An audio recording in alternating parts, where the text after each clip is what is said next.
నమస్కారం ETV news కు స్వాగతం ముందుగా ముఖ్యాంశాలు ఆంధ్రప్రదేశ్లో పోర్టుల అభివృద్ధికి ప్రత్యేక పాలసీ తెస్తామన్న చంద్రబాబు లాజిస్టిక్స్ కేంద్రంగా రాష్ట్రాన్ని తీర్చిదిద్దుతామని ప్రకటన ఈ నెలాఖరులోగా సిఆర్డీఏ కార్యాలయం ప్రారంభిస్తామన్న మంత్రి నారాయణ పాలనా సౌలభ్యం పెరుగుతుందని వెల్లడి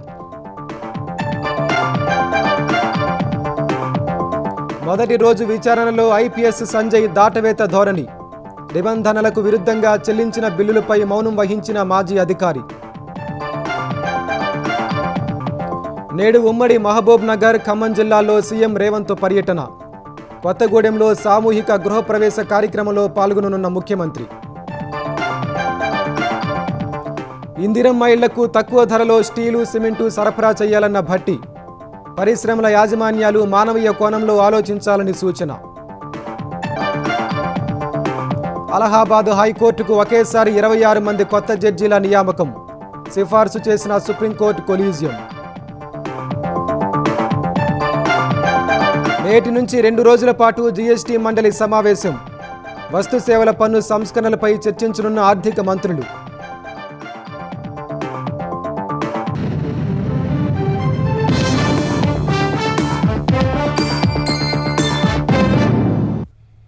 ఆంధ్రప్రదేశ్ను లాజిస్టిక్స్ హబ్గా తీర్చిదిద్దడమే లక్ష్యమని ముఖ్యమంత్రి చంద్రబాబు స్పష్టం చేశారు. త్వరలో ఆంధ్రప్రదేశ్లో లాజిస్టిక్స్ కార్పొరేషన్ ఏర్పాటు చేయనున్నట్లు ప్రకటించారు. అడ్వైజరీ బాడీ ఏర్పాటు చేసి ఓ పాలసీ తీసుకురావాలని ఈస్ట్ కోస్ట్ మారిటైమ్ లాజిస్టిక్స్ సమిట్లో పిలుపునిచ్చారు. విశాఖలోని నోవోటెల్ హోటల్లో మారిటైమ్ బోర్డు జీఎఫ్ఎస్టీ ఆధ్వర్యంలో నిన్న నిర్వహించిన ఈస్ట్ కోస్ట్ మారిటైమ్ లాజిస్టిక్స్ సమ్మిట్కు ముఖ్యమంత్రి చంద్రబాబు హాజరయ్యారు. ముందుగా వివిధ కార్గో హ్యాండ్లింగ్ కంపెనీల సీఈఓలతో జరిగిన రౌండ్ టేబుల్ సమావేశంలో సీఎం పాల్గొన్నారు. అనంతరం స్టార్టప్ కంపెనీల స్టాళ్లను పరిశీలించి ప్రతినిధులతో మాట్లాడారు. మారిటైమ్ లాజిస్టిక్స్ కు సంబంధించి 2 పుస్తకాలు, air cargo forum of India AP చాప్టర్ను ఆవిష్కరించారు. కృష్ణా గోదావరి నదుల ద్వారా 1500 కిలోమీటర్ల మేర జల రవాణా మార్గాల్ని వినియోగించుకోవచ్చని సీఎం వెల్లడించారు. గోదావరి ద్వారా అంతర్గత జల రవాణాతో మహారాష్ట్ర ప్రభుత్వం కూడా కార్గో రవాణా చేయాలని భావిస్తోందన్నారు. Krishna Godavari, more than 1500 kilometers, we can have inland waterways connecting to port different states. Telangana wanted to start dry port in Telangana to connect Machilipatnam port, even old Buckingham Canal from Kakinada to Chennai. We want to restore that. As on today, port cargo, if you can see here, 16.9 MPTA, coal, iron ore, 11 NTPA, fertilizer 5.5. As on today, Andhra Pradesh is second in handling sea cargo. ఏపీలో linked rail terminals ఏర్పాటుకు అవకాశం ఉందని CM తెలిపారు. Rail కార్గోతో అన్ని పోర్టుల్ని అనుసంధానం చేస్తామని ప్రకటించారు. Already we are having 6 ports. We are planning another 4 ports. This is Ramayanpatnam, Machilipatnam, Molapeta and Kakinada Gateway Port. All these ports are going to complete by 2046. Ultimate aim is every 50 kilometers we are going to have one port, hub and spoke model. We are going to develop that. That is our aim, that is our vision. We are going to develop that. Molapeta, Machilipatnam, Ramayanpatnam and Kakinada SEZ. We are having minimum 10,000 acres of land in all 4 places so that I can make one of the best townships. We are moving in that direction. East కోస్టులో ఏపీని logistics హబ్గా తీర్చిదిద్దడానికి కలసి రావాలని CM పిలుపునిచ్చారు.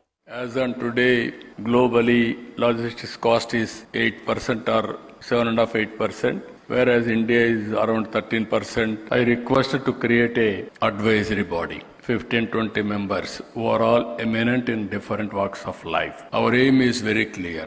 Goal is set. That is, Andhra Pradesh will be the logistics hub on east coast. On west coast, Maharashtra, Gujarat are there. On east coast, there is no alternative except Andhra Pradesh has to pick up. Reason is very simple. This is ideally situated location. I am requesting you create a policy. You guide me. I am prepared to adopt it. With a total transparency, I can implement it. CRDA కార్యాలయాన్ని ఈ నెలాఖరులోగా ప్రారంభిస్తామని ఆంధ్రప్రదేశ్ పురపాలక శాఖ మంత్రి నారాయణ తెలిపారు. రాజధాని అమరావతిలో ప్రారంభోత్సవానికి సిద్ధమవుతున్న సిఆర్డీఏ ప్రధాన కార్యాలయాన్ని మంత్రి సందర్శించారు. 3 లక్షల చదరపు అడుగులతో ఈ కార్యాలయ నిర్మాణం జరుగుతోందన్నారు. ప్రజలకు పాలన సులభం చేయడానికి ఈ భవనం ఏర్పాటు చేశామన్నారు. సిఆర్డీఏ కార్యాలయం కోసం ప్రతిసారి అమరావతి నుంచి విజయవాడ వెళ్లాల్సి వస్తోందని తెలిపారు. కొన్ని మున్సిపల్ డిపార్ట్మెంట్లు మంగళగిరి, తాడేపల్లిలో ఉన్నాయని, మిగతా మున్సిపల్ శాఖలోని అన్ని డిపార్ట్మెంట్లు ఈ కార్యాలయంలోకి వస్తాయని మంత్రి వెల్లడించారు. అదేవిధంగా అమరావతి క్యాపిటల్ సిటీలో సిఆర్డీ ఆఫీస్ని కట్టాలని 2014-19లోనే టెండర్లు వేసి స్ట్రక్చర్ పూర్తి చేశాం. అయితే గత ప్రభుత్వం రాజధాని 3 ముక్కలు ఆడుతూ దీన్ని నిర్విరామం చేసి దీన్ని పక్కన పడేశారు. మళ్ళా మా ప్రభుత్వం రాగానే దీన్ని మళ్ళా పూర్తి చేయాలనే ఉద్దేశంతో దీన్ని టేకప్ చేసి టెక్నికల్ కమిటీలు వేసి టెక్నికల్ కమిటీస్ ద్వారా వాటి యొక్క స్ట్రెంత్ అవన్నీ స్టడీ చేయించి అది అయిన తర్వాత యాక్చువల్గా ఇది ఫినిష్ చేయడానికి టెండర్లు పిలిచాం. ఈ వర్క్ దాదాపు పూర్తయింది.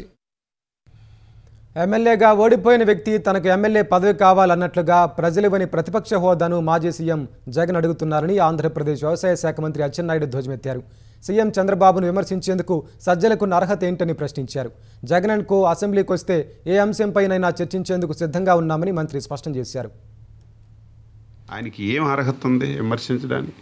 అధికారం ఉన్నప్పుడు సకల జల మంత్రిగా నువ్వు చెలాయించావు. ఇప్పుడు నీకు ఏం అధికారం ఉంది? అందులో ముఖ్యమంత్రి గారు మాట్లాడినటువంటి మాటల్లో ఏం తప్పు ఉంది?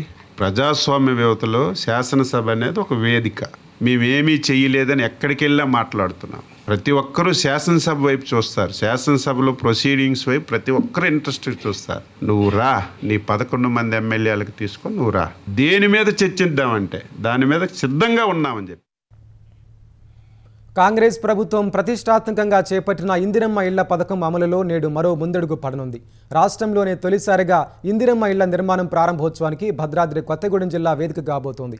సొంత గూడు కోసం నిరీక్షిస్తున్న రాష్ట్రంలోని నిరుపేదలకు భరోసా నింపేలా సీఎం రేవంత్ రెడ్డి చేతుల మీదుగా నేడు లాంఛనంగా ఆ పథకాన్ని ప్రారంభించనున్నారు.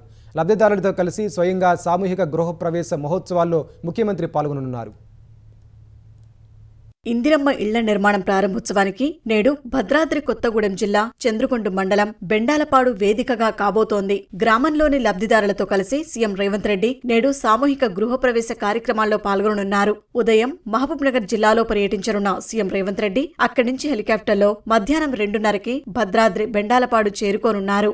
జిల్లా మంత్రులతో కలిసి ఇందిరమ్మ ఇళ్ల లబ్ధిదారులతో సామూహిక గృహప్రవేశాలు చేయించనున్నారు. అనంతరం దామరచెల్ల బహిరంగ సభలో ముఖ్యమంత్రి పాల్గొంటారు. రాష్ట్రంలోనే తొలిసారిగా ఇందిరమ్మ ఇళ్ల ప్రారంభోత్సవాలు జరగనున్నందున గృహ నిర్మాణ శాఖ ఈ కార్యక్రమాన్ని వేడుకలా నిర్వహించేలా ఏర్పాట్లు చేస్తోంది. ఖమ్మం జిల్లాలో 18,344 ఇళ్లకు గాను 9,726 ఇళ్ల నిర్మాణాలు పురోగతిలో ఉన్నాయి. బెండాలపాడు గ్రామానికి 310 ఇళ్లు మంజూరయ్యాయి. అందులో 238 ఆదివాసీ కోయలకు కేటాయించారు. వాటిలో 175 ఇళ్లకు మార్కింగ్ చేయగా 57 ఇళ్లు స్లాబ్ లెవెల్, 28 ఇళ్లు రూమ్ లెవెల్, 65 బేస్మెంట్, మరో 25 ఇళ్లు పునాది దశలో ఉన్నాయి. 3 ఇళ్లు పూర్తి కాగా లబ్ధిదారులతో ముఖ్యమంత్రి గృహప్రవేశాలు చేయించనున్నారు. ఇందిరమ్మ ఇళ్ల పథకం ప్రకటనకు కేంద్రంగా నిలిచిన భద్రాద్రి కొత్తగూడెం జిల్లానే పథకం ప్రారంభానికి వేదికగా నిలుస్తోంది. 2024 మార్చి 11న భద్రాచలం వేదికగా సీఎం రేవంత్ రెడ్డి ఇందిరమ్మ ఇళ్ల పథకాన్ని ప్రకటించారు.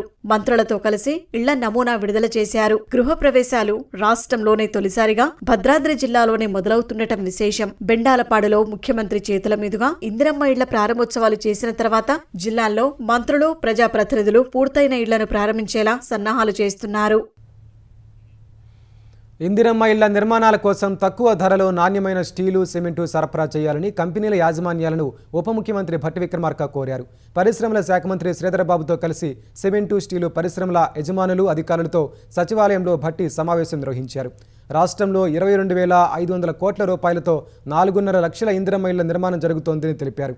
స్టీలు, సిమెంటు పరిశ్రమల యాజమాన్యాలు మానవీయ కోణంలో ఆలోచించి ఇళ్ల నిర్మాణానికి తక్కువ ధరలతో నాణ్యమైన సిమెంటు, స్టీలు అందించాలని కోరారు. పెద్ద, చిన్న అనే అంతరం లేకుండా కంపెనీలన్నీ ఒకే ధరకు సిమెంటు, స్టీలు సరఫరా చేయాలని మంత్రి శ్రీధరబాబు సూచించారు. సిమెంటు, స్టీలు పరిశ్రమల అభివృద్ధికి ప్రభుత్వం చేపడుతున్న కార్యక్రమాలను దృష్టిలో పెట్టుకుని తక్కువ ధరకు నాణ్యతతో కూడిన సిమెంటు, స్టీలును సరఫరా చేయాలని శ్రీధరబాబు కోరారు. పరిశ్రమల శాఖ ఆధ్వర్యంలో త్వరలో సమావేశమై ధరలు ఖరారు చేస్తామని కంపెనీల ప్రతినిధులు తెలిపారు. స్థానిక సంస్థల ఎన్నికల్లో రిజర్వేషన్లపై 50% పరిమితిని ఎత్తివేసి బీసీలకు 42% కల్పించే బిల్లులపై న్యాయ సలహా తీసుకోవాలని తెలంగాణ గవర్నర్ జిష్ణుదేవ్ వర్మ నిర్ణయించినట్లు తెలిసింది. గతంలో వచ్చిన బిల్లులపైన ఆయన తొలుత న్యాయ సలహా తీసుకున్నారు. అనంతరం రాష్ట్రపతి ఆమోదానికి పంపారు. పురపాలక, పంచాయతీరాజ్ చట్ట సవరణ బిల్లులతో పాటు స్థానిక సంస్థల ఎన్నికల్లో బీసీలకు 42% రిజర్వేషన్లు కల్పిస్తూ ఇటీవలే శాసనసభ, మండలి ఆమోదం తెలిపాయి. వాటి ఆమోదం కోసం గవర్నర్ వద్దకు రాష్ట్ర ప్రభుత్వం పంపింది. సోమవారమే మంత్రులు, అఖిలపక్షం నేతలు గవర్నర్ జిష్ణుదేవ్ వర్మని కలిసి బిల్లులకు ఆమోదం తెలపాలని కోరారు. ఈ తరుణంలో కొత్తగా వచ్చిన బిల్లుల విషయంలో మరోసారి న్యాయ సలహా తీసుకోవాలని గవర్నర్ నిర్ణయించినట్లు సమాచారం. అలహాబాద్ హైకోర్టుకు 26 మంది కొత్త జడ్జీల నియామకానికి సీజేఐ జస్టిస్ బిఆర్ గవాయ్ నేతృత్వంలోని సుప్రీంకోర్టు కొలీజియం సిఫార్సు చేసింది. న్యాయాధికారుల కోటా నుంచి 14 మంది, న్యాయవాదుల కోటా నుంచి 12 మంది పేర్లను న్యాయమూర్తుల పోస్టులకు ప్రతిపాదించింది. వీరిలో 4 మహిళలు ఉన్నారు. 160 మంది జడ్జీలు ఉండాల్సిన అలహాబాద్ హైకోర్టులో ప్రస్తుతం 84 మంది పనిచేస్తున్నారు. 76 పోస్టులు ఖాళీగా ఉన్నాయి. ఈ నేపథ్యంలో అందులో 3వ వంతు పోస్టుల భర్తీకి కొలీజియం ఒకేసారి సిఫార్సు చేసింది. ఒక హైకోర్టుకు ఎంత పెద్ద సంఖ్యలో న్యాయమూర్తుల నియామకానికి కొలీజియం సిఫార్సు చేయడం చాలా అరుదని సుప్రీంకోర్టు వర్గాలు వెల్లడించాయి. అగ్నిమాపక శాఖ, సిఐడి విభాగాల్లో జరిగిన నిధుల దుర్వినియోగం కేసులో ఐపీఎస్ అధికారి సంజయ్ను ఏసీబీ అధికారులు మొదటి రోజు 6 గంటలు విచారించారు. ఎస్సీ ఎస్టీ అట్రాసిటీ నిరోధక చట్టంపై దళితులు, గిరిజనులకు నిర్వహించిన ప్రతి అవగాహన సదస్సులోనూ సరిగ్గా 350 మందే పాల్గొన్నట్లు రికార్డులో చూపించారు. అలా ఒకే సంఖ్యలో ప్రజలు పాల్గొనడం సాధ్యమేనా? అసలు హెచ్చుతగ్గులు ఉండవా అంటూ సంజయ్ను ఏసీబీ అధికారులు ప్రశ్నించారు. క్రిత్వ్యాప్, సౌత్రికా టెక్నాలజీస్తో మీకు సంబంధం ఏంటి? నిబంధనలకు విరుద్ధంగా వాటికి బిల్లులు ఎందుకు చెల్లించారని అడిగారు. వైసీపీ హయాంలో సిఐడి విభాగాధిపతిగా, అగ్నిమాపక శాఖ డీజీగా పనిచేసిన ఆయన 1.75 కోట్లు దోచుకున్నారనే అభియోగాలతో నమోదు చేసిన కేసులో సంజయ్ను 3 రోజుల కస్టడీకి ఏసీబీ అధికారులు తీసుకున్నారు. 50 ప్రశ్నలు అడిగినా ఒక్కదానికి సరైన సమాధానం రాలేదని తెలిసింది. బిల్లుల చెల్లింపుతో తనకేమీ సంబంధం లేదని ఆయన జవాబిచ్చినట్లు సమాచారం. క్రిత్వ్యాప్ టెక్నాలజీస్ డొల్ల కంపెనీగా తమ విచారణలో తేలిందని, అలాంటి సంస్థకు ఎలా కాంట్రాక్టు కట్టబెట్టారని అడగ్గా సంజయ్ మౌనం వహించినట్లు తెలిసింది. ఆంధ్రప్రదేశ్లో సంచలనం సృష్టించిన సుగాలి ప్రీతి కేసును సీబీఐకి అప్పగించాలని రాష్ట్ర ప్రభుత్వం నిర్ణయించింది. 2017 ఆగస్టు 18న కర్నూలులో ఒక స్కూలు హాస్టల్లో ఉంటున్న 10వ తరగతి విద్యార్థిని సుగాలి ప్రీతి సీలింగ్ ఫ్యాన్కు వేలాడుతూ అనుమానాస్పద రీతిలో మృతి చెందింది. వైసీపీ హయాంలో సీబీఐకి అప్పగించిన కేసు దర్యాప్తు ముందుకు సాగలేదు. అధికారంలోకి వచ్చాక ప్రీతి కుటుంబానికి న్యాయం చేస్తామని కూటమి నేతలు హామీ ఇచ్చారు. కేసును మరోమారు సీబీఐకి అప్పగిస్తూ ప్రభుత్వం తాజాగా నిర్ణయం తీసుకుంది. ఆంధ్రప్రదేశ్లో 2021-24 మధ్య 6,000కు పైగా హెక్టార్లలో ఇసుక అక్రమ తవ్వకాలు జరిగాయని, ఈ అంశంపై న్యాయ పోరాటం చేస్తున్న గుంటూరు జిల్లా వాసి నాగేంద్ర కుమార్ సుప్రీంకోర్టుకు విన్నవించారు. వైసీపీ హయాంలో ఇసుక తవ్వకాలు చేపట్టిన జేపీ వెంచర్స్కు వ్యతిరేకంగా ఎన్జీటీలో ఆయన వేసిన కేసు తాజాగా సుప్రీంకోర్టుకు చేరడంతో గత ప్రభుత్వ హయాంలో జరిగిన అక్రమాలను వివరిస్తూ అఫిడవిట్ వేశారు. గూగుల్ చిత్రాలు, పర్యావరణ అనుమతుల మ్యాప్ల అధ్యయనాన్ని బట్టి 2021-24 మధ్యకాలంలో ఏపీలో 6,500 హెక్టార్లలో ఇసుకను అక్రమంగా తవ్వేశారని తెలిపారు. ఏపీ ప్రభుత్వం ఈ ఏడాది ఏప్రిల్ 4న అఫిడవిట్లో చెప్పిన దానికంటే ఇది 3 రెట్లు ఎక్కువ. కేంద్ర పర్యావరణ, అటవీ శాఖ అందజేసిన లెక్కల ప్రకారం రోజుకు 4 లక్షల టన్నుల ఇసుక అక్రమాల తవ్వకాలు జరిగాయని, టన్నుకు 475 రూపాయల ప్రకారం రోజుకు 19 కోట్ల రూపాయల విలువైన అక్రమ ఇసుక తవ్వకం జరిగిందన్నారు. పర్యావరణానికి తీవ్ర నష్టం జరిగినా ఇప్పటి వరకు ఏపీ ప్రభుత్వం దాన్ని రికవరీ చేయలేదని తెలిపారు. అక్రమ తవ్వకాలపై పునః విచారణ జరిపి సరైన లెక్కలు తేల్చేలా ఏపీ ప్రభుత్వాన్ని ఆదేశించాలని విన్నవించారు. ఇదివరకు యంత్రాలు ఉపయోగించి అక్రమంగా ఇసుక తవ్వకాలు జరిపిన ప్రైవేట్ వ్యక్తులతో పాటు చూస్తూ ఊరుకున్న అధికారులపై చర్యలు తీసుకునేలా ఆదేశాలు ఇవ్వాలని అఫిడవిట్లో సుప్రీంకోర్టును కోరారు. బుధవారం ఈ కేసు ధర్మాసనం ముందు విచారణకు రానుంది. ఆంధ్రప్రదేశ్కు అదనంగా 53,000 మెట్రిక్ టన్నుల యూరియాను కేంద్ర ప్రభుత్వం ఇచ్చిందని వ్యవసాయ శాఖ ప్రకటించింది. ఈ యూరియా నౌకల ద్వారా కాకినాడ, గంగవరం, కృష్ణపట్నం పోర్టులకు చేరుకుందని వెల్లడించింది. ఏపీలో ఉన్న పరిస్థితిని కేంద్రానికి ఎప్పటికప్పుడు వివరిస్తూ ఉండడంతో ఎక్కువ కేటాయింపులు జరుపుతూ కేంద్రం నిర్ణయం తీసుకుందని ప్రభుత్వ వర్గాలు తెలిపాయి. కాకినాడ పోర్టుకు 17,154 మెట్రిక్ టన్నులు, కృష్ణపట్నం పోర్టుకు 9,200 మెట్రిక్ టన్నులు, గంగవరం పోర్టుకు 26,547 మెట్రిక్ టన్నుల యూరియా చేరుకుంది. గత 10 రోజుల్లో ఏపీకి 22,000 మెట్రిక్ టన్నుల యూరియా చేరగా వచ్చే 10 రోజుల్లో అదనంగా 30,000 మెట్రిక్ టన్నులు రానున్నట్లు వ్యవసాయ శాఖ తెలిపింది. ఎరువులన్నీ కలిపి గతేడాది కంటే 1.20 లక్షల మెట్రిక్ టన్నులు అదనంగా మార్క్ఫెడ్ ద్వారా సరఫరా చేశామని అధికారులు తెలిపారు. ఈ కేటాయింపులతో ప్రస్తుత సీజన్తో పాటు వచ్చే రబీ సీజన్లోనూ రైతులకు ఎరువుల కొరత ఉండదని ప్రభుత్వం స్పష్టం చేస్తోంది. రాజధాని అమరావతిలో జపాన్కు చెందిన ప్రఖ్యాత యూనివర్సిటీ ఆఫ్ టోక్యో ఏర్పాటు కానుంది. అనువైన స్థలాల అన్వేషణ కోసం టోక్యో వర్సిటీకి చెందిన ప్రతినిధుల బృందం అమరావతిలో పర్యటించింది. Associate professor Yoshiyuki Kazayo, executive vice president professor Hayashi Kaori, project specialist James Fegan Sakhamuru పరిసర ప్రాంతాల్లో అనుకూలమైన భూములను పరిశీలించారు. వీరికి సిఆర్డీఏ అదనపు కమిషనర్ సూర్యసాయి ప్రవీణ్ చంద్ డ్రోన్ చిత్రపటాల సాయంతో వివరించారు. రాజధాని నగరాన్ని పూర్తిగా పర్యావరణ హితంగా, ప్రణాళికాబద్ధంగా ప్రపంచ స్థాయి వసతులతో నిర్మిస్తున్నట్లు చెప్పారు. ఇక్కడి వసతులు, వనరులపై వర్సిటీకి చెందిన అధ్యాపక బృందం సంతృప్తి వ్యక్తం చేసింది. అనంతరం అమరావతిలోని విట్, ఎస్ఆర్ఎం విశ్వవిద్యాలయాలను సందర్శించింది. ఆయా ప్రాంగణాల్లోని మౌలిక వసతులు, కోర్సుల గురించి తెలుసుకుంది. వరద సహాయక చర్యలు, పునరుద్ధరణ పనుల కోసం తెలంగాణ ప్రభుత్వం 200 కోట్లు మంజూరు చేసింది. ఇటీవల కురిసిన భారీ వర్షాలకు పలు ప్రాంతాల్లో రోడ్లు, బ్రిడ్జిలు, ఇతర మౌలిక సదుపాయాలు దెబ్బతిన్నాయి. వరద ప్రభావం ఎక్కువగా ఉన్న కామారెడ్డి, మెదక్, నిర్మల్, ఆదిలాబాద్, నిజామాబాద్, ఆసిఫాబాద్, సిరిసిల్ల జిల్లాలకు 10 కోట్ల చొప్పున మంజూరు చేసింది. మిగతా 26 జిల్లాలకు 5 కోట్ల రూపాయల చొప్పున మంజూరు చేస్తూ విపత్తు నిర్వహణ విభాగం ఉత్తర్వులు జారీ చేసింది. పరిహారం చెల్లింపు కోసం ప్రభుత్వం మరో 1,30,00,000 మంజూరు చేసింది. మరణించిన వ్యక్తుల కుటుంబాలకు 5 లక్షల చొప్పున, పశువులు మరణిస్తే 50,000 రూపాయలు, గొర్రెలు, మేకలు చనిపోతే 5,000 రూపాయల చొప్పున ఇవ్వాలని ప్రభుత్వం నిర్ణయించింది. మెదక్, కామారెడ్డి నుంచి అకస్మాత్తుగా వచ్చిన వరదలతో మానేరులో గల్లంతైన వ్యక్తి కుటుంబానికి రాష్ట్ర ప్రభుత్వం ఆర్థిక సాయం అందించింది.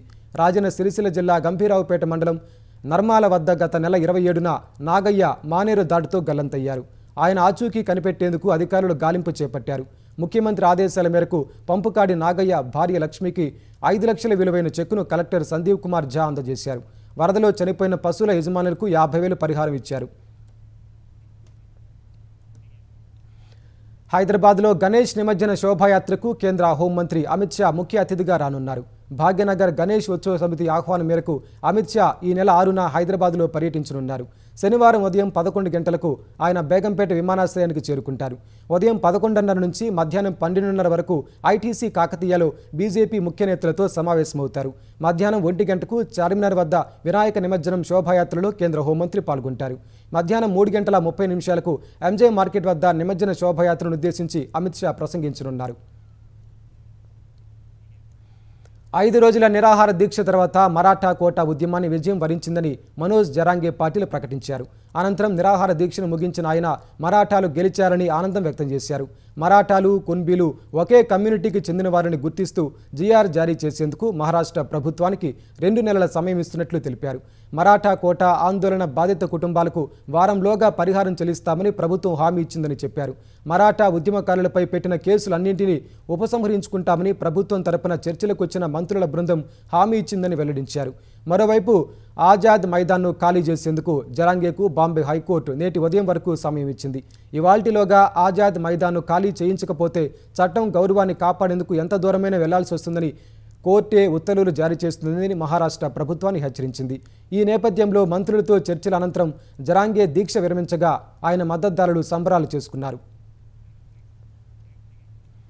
కేంద్ర ఆర్థిక మంత్రి నిర్మలా సీతారామన్ అధ్యక్షతన జీఎస్టీ మండలి సమావేశం నేటి నుంచి 2 రోజుల పాటు జరగనుంది. అన్ని రాష్ట్రాలు, కేంద్రపాలిత ప్రాంతాల ఆర్థిక మంత్రులు ఈ సమావేశాల్లో పాల్గొననున్నారు. కేంద్రం ప్రతిష్టాత్మకంగా భావిస్తున్న వస్తు సేవల పన్ను సంస్కరణలపై మండలిలో చర్చించనున్నారు. ప్రస్తుతం జీఎస్టీలో 5, 12, 18, 28% స్లాబులున్నాయి. వాటిని 5, 18% పరిమితం చేయాలని కేంద్రం ప్రతిపాదించింది. ఆగస్టు 15న స్వాతంత్ర దినోత్సవ ప్రసంగంలో ప్రధాని మోదీ జీఎస్టీ సంస్కరణల ప్రణాళికను ఆవిష్కరించారు. తర్వాత కేంద్ర ప్రభుత్వం సంస్కరణల బ్లూ ప్రింట్ను ప్రాథమిక పరిశీలన కోసం రాష్ట్రాల మంత్రుల బృందంతో పంచుకుంది.